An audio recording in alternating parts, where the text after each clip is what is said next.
Bonjour, bonne année 2023 ou bonne année, parce que c'est possible que le prochain opus soit encore pire que les précédents. Bienvenue à Thinker Jaune. Donc Thinker Jaune, c'est la nouvelle chaîne YouTube créée par DocPat et moi-même. On est des militants gilets jaunes de Belgique. Donc ça fait 4 ans qu'on est sur le terrain, dans des manifestations, actions, conférences, festivals. Donc ce qui nous motive à continuer, ce sont les rencontres, les découvertes humaines.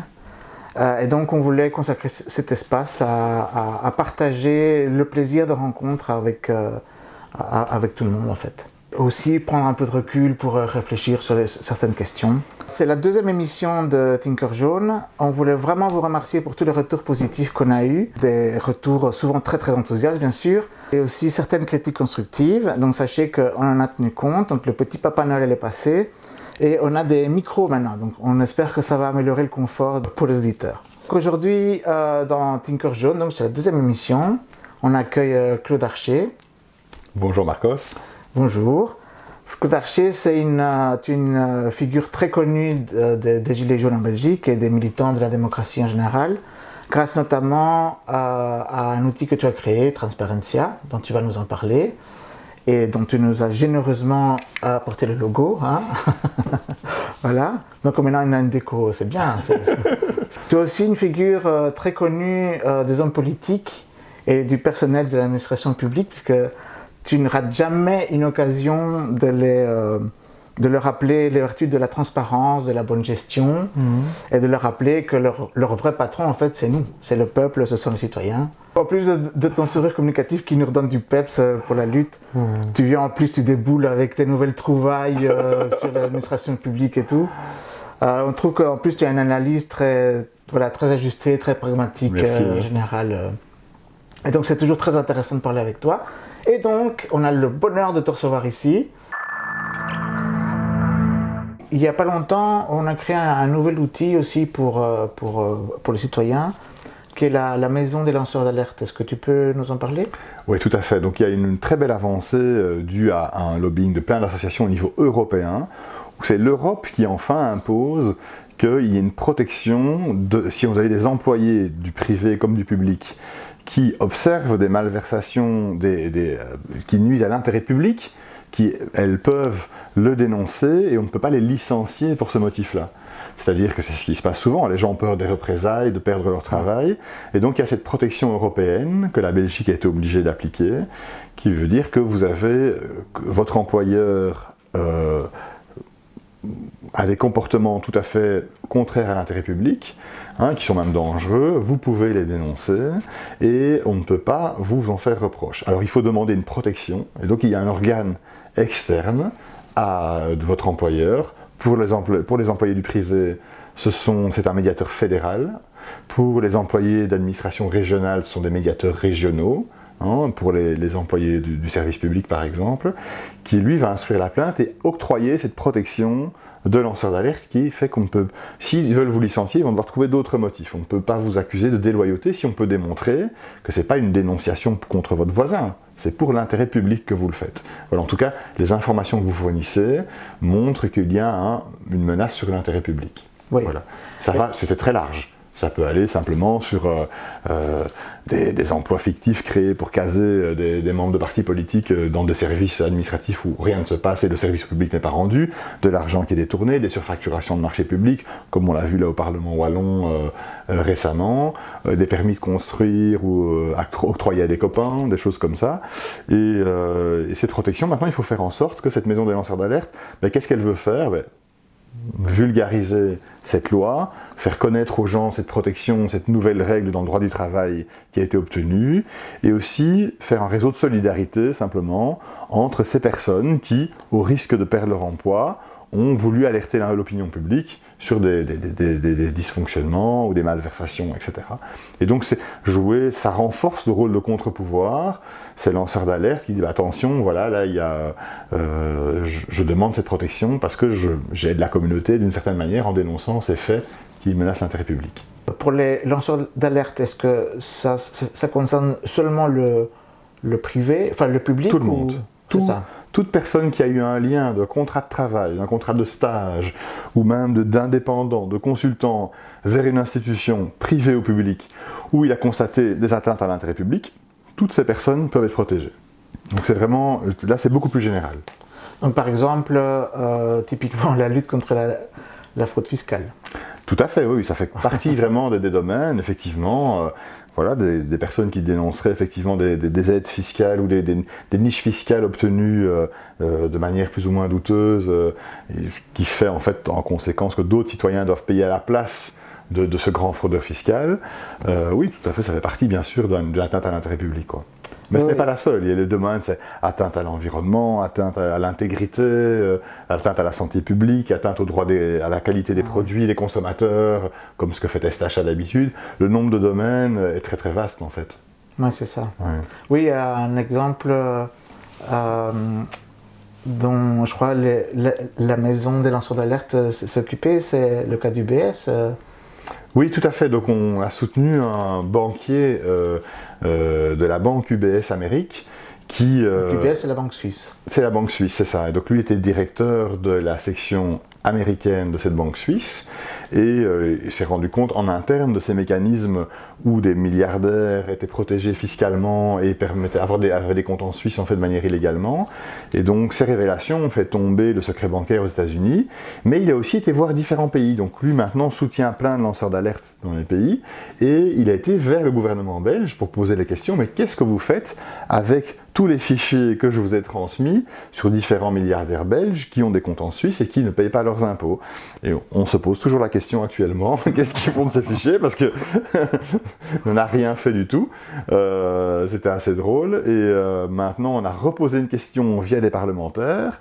Et bien, en réalité, la Belgique a un accord d'échange automatique d'informations avec la Suisse. Ouais, c'est ça. Et qu'est-ce que vous faites de ces informations? Et depuis 6 mois, on n'a aucune réponse du ministre, alors qu'ils ont toutes les données, en fait. Si vous-même, vous allez accepter un emploi en Suisse une année, payer un salaire normal, le fisc va vous tomber dessus et vous demander des tonnes de justifications, mais vous êtes un milliardaire avec des comptes en Suisse, apparemment ça se passe assez bien.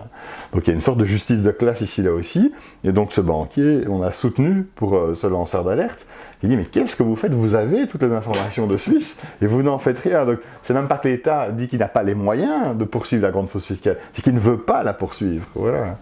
C'est ça. C'est intéressant. Oui, non, c'est ça. C'est des cas assez hallucinants, mais effectivement, ça c'est que la face cachée de l'iceberg. Oui, est-ce que tu pourrais nous rappeler un peu ta collaboration avec les Gilets jaunes, tes relations avec les Gilets jaunes? Oui, tout à fait. Excellente, évidemment. Ah ben oui, mais les Gilets jaunes peuvent être très fiers, parce que si en France, effectivement, il y a eu une sorte de découragement dû à l'absence de résultats face à la répression de la police de Macron, etc. En Belgique, on s'est mis ensemble au moment justement des élections 2019 pour utiliser ce levier de la campagne électorale pour forcer les politiques à renforcer cette transparence et cette accessibilité aux informations, aux documents publics. Et donc on a fait voter au Parlement wallon notamment, on a encerclé 3 fois le Parlement wallon avec les Gilets jaunes et Transparentia, et on a obtenu gain de cause pour que cette loi devienne contraignante avec des sanctions en cas de refus de transmettre à un citoyen qui le demande des informations. Donc pour vraiment que le droit de demander des comptes aux administrations devienne vraiment contraignant. Et donc la Wallonie a une des meilleures législations européennes maintenant en termes d'accès aux documents publics. Il faut encore qu'elle soit respectée, mais en tout cas faire changer cette loi était une collaboration très fructueuse où nous on a préparé ça pendant 3 ans à l'avance pour aller avec des députés rédiger les textes de loi, mais au final il fallait une force activiste et avec les Gilets jaunes il fallait qu'on aille vraiment faire des démonstrations de force devant le Parlement et pour que jusqu'à ce que ces députés votent enfin des lois aussi simples de rendre contraignant avec des sanctions et obligatoire ce droit à l'information. Ouais, la vieille recette sur les meilleurs. La meilleure, ce qui marche le mieux, c'est le terrain, quoi. C'est ça, préparer en amont pour avoir vraiment un impact maximal. C'était quand même une grosse préparation sur 2 ans à l'avance. Mais pour ça, oui, là, avec les Gilets jaunes, c'est une belle victoire que les Gilets jaunes peuvent mettre à leur chapeau, de dire, voilà, on a réussi à faire ce lobbying citoyen et faire changer une loi dans le sens des citoyens. Dernièrement, tu t'es beaucoup préoccupé du dossier du Parlement wallon. Oui, tout à fait. Tu as fait une très chouette action avec des Gilets jaunes. En plus, est-ce que tu peux nous en parler? Oui, c'est très intéressant. Donc en fait, au départ, le Parlement wallon, qui est celui qui règle toutes les lois et décrets pour la Wallonie, des employés harcelés par un haut fonctionnaire, de nouveau, aussi placé par le monde politique, lui venait du MR, et indéboulonnable pour cette raison, avec l'accord de tous les autres partis, harcelait systématiquement, menaçait de mort des employés du Parlement wallon. Et ces employés s'en plaignent depuis des années, sans que le monde politique ne bouge. Il y a une centaine d'employés là au Parlement wallon, et ils n'ont ni le droit de se syndiquer, mais peu à peu, l'affaire est sortie dans la presse. Donc ce sont des lanceurs d'alerte qui ont montré que non seulement il harcelait le personnel, hein, on parle de Frédéric Hansen ici du MR, que non seulement il harcelait le personnel, faisait des menaces de mort, c'est passé à la RTBF, mais aussi avait des marchés publics extrêmement douteux où de l'argent public disparaissait par millions. Voilà. Et donc, ça c'est un cas typique de lanceur d'alerte où on peut prendre l'exemple d'un passage piéton qui sépare le Parlement pour traverser une rue sur 10 mètres, pour aller à l'entrée du parking, et ils ont estimé que les parlementaires devaient pouvoir passer au sec, hein, pas sous la pluie, jusqu'au parking pour traverser une rue. Et donc on a creusé un tunnel sous le passage piéton pour qu'ils puissent arriver au sec sous le parking, et via des arnaques... Au sec et peut-être aussi à l'abri des regards, des caméras. À l'abri, c'est ça, voilà, à l'abri de la population qui voit qui vient, ce qu'ils font réellement. Et qu'est-ce qui s'est passé? C'est que le contrat initial de 900 000 €, ce qui était déjà assez important, est passé à 3 millions d'euros, en disant « Ah, on s'est trompé. En fait, les 900 000, c'était seulement pour creuser le trou. On avait oublié qu'il fallait mettre aussi un tunnel à l'intérieur et reboucher. On a fait une petite erreur dans le marché. » Et donc la facture finale était de 3 millions. Alors, 3 millions pour traverser une rue, c'est assez important. À titre de comparaison, le gouvernement à Bruxelles vient de voter un budget de réparation dans tous les tunnels de la capitale pour 3 millions d'euros. Donc il faut imaginer que là, on a le même budget pour traverser une rue. Voilà, c'est quand même, je pense qu'il faudrait un peu que la justice s'intéresse où sont passés ces millions. Et donc ça, c'était Frédéric Hansen, ce haut fonctionnaire, qui gérait ces malversations. Et donc, la combinaison de ça, plus le harcèlement du personnel, plus des voyages d'agrément payés par les citoyens, donc ils ont fait un week-end de 4 jours à Dubaï avec le président PS du Parlement wallon, Jean-Claude Marcourt, pour 19 000 € au total de frais. Hein, hôtel, voyage, billets d'avion et petits agréments sur place, payés par le contribuable wallon pour un voyage. C'est pour s'entraîner pour le Qatar, peut-être. C'était ça, voilà, à Dubaï quand même. Pour 4 jours, 19 000 € à 2 personnes. Et donc c'est assez drôle, parce que là aussi on va dire « Ah oui, c'est un MR ». Non, ils étaient MR et PS, tous ensemble à Dubaï, à la plage, avec leur cocktail pour 19 000 €. Voilà, donc évidemment, c'est un système de complicité totale. On va juste créer un mythe de la démocratie pour dire aux gens il faut voter à gauche ou à droite, mais MR ou PS. Mais bon, voilà, ces gens sont à Dubaï à boire des cocktails ensemble sur le frais du contribuable. C'est juste une comédie, en fait. C'est presque une messe religieuse où chaque 5 ans aux élections, on veut faire croire aux citoyens que c'est important d'être de gauche ou de droite, ou de voter pour du vert ou du orange, etc. Voilà, alors que c'est une même caste politique qui colonise les services publics, qui n'a pas d'autre intérêt que son intérêt personnel, on va dire. Et donc dans cette affaire, c'est la conjugaison de ces 3 affaires. Là, c'était trop, c'est enfin sorti après 10 ans dans la presse, et ce qui a mené à la démission, en tout cas, de certains de ces personnages. Mais ce qui est très drôle, c'est que en même temps, exactement au même moment, passait le vote en Wallonie de la loi sur la protection des lanceurs d'alerte, le décret. Et au même moment, on remarque, en creusant, alerté aussi par des assistants parlementaires, qu'on a oublié une catégorie de fonctionnaires dans la protection des lanceurs d'alerte, qui sont les employés du Parlement. Donc vous avez quand même, c'est magnifique, vous avez des employés du Parlement lanceurs d'alerte qui révèlent des dysfonctionnements graves. C'est une disposition qui est au départ une directive européenne qui doit être acquise de lutte et qui doit être implémentée dans les législations locales et exactement. Elle doit être traduite en droit national et aussi en droit wallon. Ils sont déjà en retard de 10 ans, je crois. Ouais, de près de 3 ans, hein, c'est ça. Ils sont de 3 ans quand même, c'est pas mal. Ouais. Et ils avaient 2 ans où ils n'étaient pas sanctionnés, mais là ils sont sanctionnables. Ils peuvent avoir une sanction de l'Europe, et donc ils veulent le faire. Et après 3 ans, ils ont oublié. Donc c'est le Parlement wallon qui oublie, qui extrait même du projet de loi la protection de ses propres employés. C'est assez drôle, évidemment. Qui eux-mêmes sont justement les lanceurs d'alerte qu'on voit le plus dans l'actualité wallonne pour le moment. Oui, c'est ça. Donc on a fait une manifestation, effectivement, avec des gilets jaunes pour leur dire, écoutez, si le monde politique ne veut pas vous protéger, nous, on va se battre pour que vous ayez le droit de vous syndiquer et le droit d'être protégé comme lanceur d'alerte. Et effectivement, c'est très très drôle parce que donc on est venu au Parlement et les députés qui ont voté contre cette protection sont justement ceux qui est la nouvelle génération propre qui doit remplacer l'ancien bureau du Parlement qui vient de démissionner.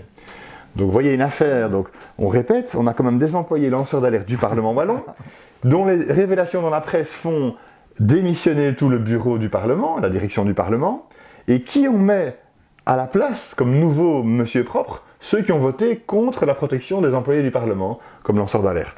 Donc voilà, c'est quand même drôle aussi de voir ce genre. Donc on va continuer évidemment à pousser jusqu'à ce qu'on l'obtienne, et on l'obtiendra. On fera tout ce qu'il faut, on fera autant de fois le siège du Parlement wallon qu'il le faudra. Et voilà, c'est important de pas seulement dénoncer, mais donner des moyens d'action pratiques à la population pour obtenir des résultats. Au final, oui, on peut dire que les gens sont tous pourris, mais à quoi ça va servir? L'important c'est de dire quelle est la solution. Quelle est la solution et quels moyens techniques, précis, avec un agenda d'action, on met en place pour arriver au résultat qu'on veut, pour changer les choses. Et c'est ça vraiment, ce genre de révolte citoyenne constructive qu'il faut avoir. Il faut former des activistes pour dire non, voilà, on sait effectivement que nos services publics sont corrompus et colonisés par une caste qui n'a elle n'a que son intérêt personnel en jeu. Maintenant, comment on fait changer ça? Par la transparence, bien sûr, en les forçant à mettre toutes leurs factures, toutes leurs décisions en ligne automatiquement avec des moteurs de recherche pour que chacun puisse le contrôler, mais aussi des moyens d'action très concrets, d'aller manifester au Parlement, de faire du lobbying, de mettre en avant les députés qui s'opposent à ce genre à l'intérêt général. Et donc voilà, tout ce rapport de pression est très important, que ce soit via les réseaux sociaux ou la presse, pour arriver au résultat final. Dans ce cas-ci, c'est que les employés du Parlement wallon soient bien protégés, alors qu'eux-mêmes sont des lanceurs d'alerte. Donc ça, j'insiste vraiment là-dessus, c'est très bien de parler, de dénoncer, mais il faut que ça se concrétise à un moment, à un changement social, à des outils qu'on donne aux citoyens pour reprendre leur destin en main. Ça, c'est pour moi essentiel pour Transparencia. En plus, en Belgique, on est un petit peu privilégié parce que en France, nos camarades gilets jaunes, ils se disputent contre Macron, que c'est toute une institution. Ici, on a l'impression aussi d'avoir face à un mur, mais en fait, on est beaucoup plus proche de nos politiques. Oui, tout à fait. Le pouvoir est tellement émietté en Belgique, comme ils ont découpé le pays pour donner des postes à chacun, et en région, en sous-région, etc. Mais du coup, les petits pouvoirs sont beaucoup plus faibles, ils sont beaucoup plus faibles. Et donc pour les citoyens, c'est vrai que le pouvoir de lobbying, vous habitez dans le sud de la France, monter à Paris, manifester devant l'Assemblée nationale, c'est une sacrée organisation. Ici, aller à 20 km de chez vous au Parlement régional, ça va, c'est pas trop compliqué à faire. Et donc, il y a vraiment une belle opportunité démocratique pour les gens, pour faire ce lobbying citoyen. Vous voyez, le Qatar, lui, et d'autres groupes industriels donnent des liasses de billets à des députés pour faire leur lobbying. Bon, nous, on n'a pas des millions à distribuer aux députés, mais on a des moyens de pression, de presse, de réseaux sociaux pour leur dire non. Il faut quand même que vous privilégiez l'intérêt public sur ces intérêts particuliers. Et donc c'est vrai que c'est une opportunité pour les activistes de dire, en Belgique, quand même, on a plein d'outils pour faire changer les choses et améliorer la situation. Peut-être rappeler que toutes ces démarches qu'on fait pour que les droits des citoyens soient respectés, c'est pas simplement la liberté d'expression ou quoi. C'est vraiment notre vie qui est en jeu, la gestion de la vie politique, de la vie publique. Tout à fait, oui, c'est reprendre le contrôle sur nos services publics complètement, de manière démocratique, qu'ils soient gérés de manière avec un contrôle direct et qu'ils soient mis dans l'intérêt public, que ce soit en termes d'enseignement, où on se retrouve avec des situations aberrantes, où un des pays les plus riches du monde a un enseignement francophone complètement détruit, on va dire détruit, avec des pénuries de profs, on n'arrive même plus à trouver des profs dans certaines écoles, où on a des systèmes hospitaliers qui fonctionnent de moins en moins bien, on a des services publics où l'argent des transports publics et des trains part dans des gares pour alimenter des groupes de construction des architectes stars, avec des milliards qui partent en travaux inutiles. Et ça, c'est vraiment notre vie quotidienne de transport, d'enseignement de nos enfants, de soins de santé, qui est affectée par cette colonisation des services publics par une clique, quoi. On va dire ça comme ça. Et donc c'est notre vie quotidienne au final qui est impactée, et c'est à nous de reprendre le contrôle de l'État, des services publics, pour qu'ils fonctionnent dans l'intérêt de la population. Ouais. Un grand merci en tout cas pour ton invitation, je suis à la main, et bravo pour toutes vos actions. Merci beaucoup. On rappellera que Claude est venu présenter Transparencia et la maison des lanceurs d'alerte. On se retrouvera bientôt avec d'autres invités. Évidemment, toute cette organisation est complètement bénévole, donc voilà, il n'y a pas de planning encore prévu, ni rien du tout. Mais probablement la prochaine émission va parler de notre chaîne Thinker Jaune. On va parler de Bruxelles et du plan Good Move. Donc voilà, un petit scoop pour vous. Donc encore merci pour votre attention et à la prochaine, à très bientôt alors. Merci. Merci.